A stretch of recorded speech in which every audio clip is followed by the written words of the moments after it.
संन्यासं कर्मणः कृष्ण पुनर्योग न संशसि यच्चेतयोरेकं तस्मै ब्रूहि सुनिश्चितम्। अध्याय 5 कर्मयोग। इस अध्याय की शुरुआत में हम देखते हैं कि अर्जुन भगवान श्री कृष्ण से पूछते हैं कि पहले तो आप मुझे कर्मों का त्याग करने को कहते हो और फिर मुझे खुद इस कर्म में लगाते हो, तो दोनों में से कौन सा हितकर है प्रभु, कृपया निश्चय करके मुझे बताओ।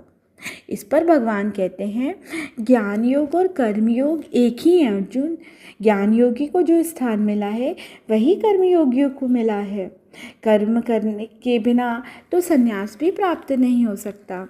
जो भी इंसान परमात्मा में अपनी बुद्धि को स्थिर करता है, उसमें अपने मन को लगाता है और उसी में निष्ठा रख के अपने काम करता है, वही कर्मयोगी है। ऐसे इंसान बार बार इस जन्म मरण के चक्कर में नहीं फंसते। विद्या और विनय से संपन्न जो ब्राह्मण होता है वो प्रकृति के समस्त जीवों में मेरे ही दर्शन करता है, फिर चाहे वो ब्राह्मण हो, गाय हो, कुत्ते हो या फिर चांडाल हो। और जिसके अंदर ये समानता उत्पन्न हो जाती है वो इस लोक को जीत कर मेरे ही भगवत धाम को आते हैं।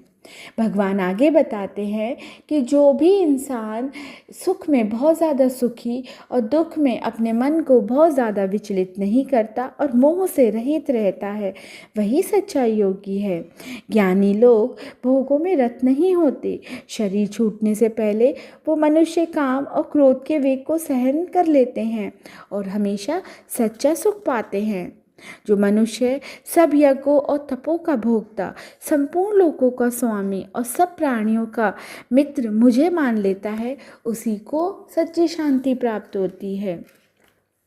न कर्तव्यम न कर्माणि लोकस्य सृजति प्रभु न कर्मफल संयोगम स्वभावस्तु कर्मणे।